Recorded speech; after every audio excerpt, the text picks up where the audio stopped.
6 New York Times bestsellers in a row, including my great novel, Abuse of Power. And the reason I mention my novel, Abuse of Power, is because it's interesting. It's about a TV journalist by the name of Jack Hatfield, a hardened former war correspondent who had national prominence because of his insight and his provocative commentary. But then he is smeared as a bigot and called an extremist by a radical leftist media watchdog group, modeled on George Soros's Media Matters, by the way. He ultimately loses his job and finds himself working in obscurity as a freelance news producer in San Francisco. And then Hatfield, my protagonist in Abuse of Power, modeled somewhat on Michael Savage with regard to being obscured by the left-wing hit groups. Do you know that I'm the only member of the American media banned from entering the United Kingdom? Do you know that? Do you know that? Do you know I'm the only member of the American media banned from entering the United Kingdom? And do you know why? Because I dared say what was going on in the world. And then in the novel, I kind of fictionalize it.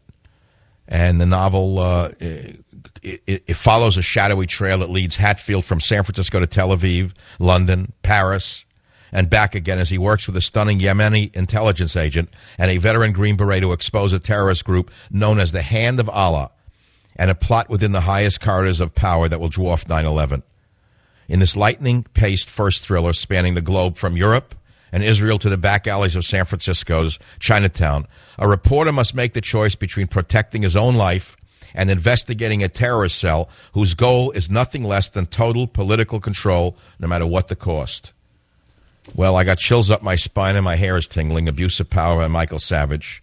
It did become a bestseller. I have another one coming out. The next one is A Time for War in the spring. They just signed another 2-book deal with me. They love me. There is an audience out there. Just because Weinstein doesn't like me, just because Harvey Weinstein doesn't produce the movie, doesn't mean that 30% of Americans are wrong. Doesn't mean that 30 million Americans or 60 million Americans are that dumb, Harvey. It could be that they're just unserved by your kind and your like. You understand that, Harvey, what I'm saying to you? And if you don't like it, it's too bad, Harvey. It's just too bad. But we don't bow down to false idols, Harvey Weinstein. We don't bow down to kings who have no clothes, Harvey. That's 30% of America. The same 30% of America that did not like the King's Law in the United States of America. You may not know this, but if you look back upon the American Revolution, it was only 30% of the people who dared stand up to the king. 60% of them said, what are you causing trouble for? 60% of the early American settlers said, we don't want to go to war with England. We like them. It's okay. We can live under their subjugation. We don't mind. We're doing okay. We don't care that we have to kowtow to the English. But it was 30% who said, no, it's our country and we're not going to bow down to them. It's only been 20 to 30% in this country from the beginning that ever had the guts and the brains to understand what's going on. So I don't expect 100% of the people to understand what's going on.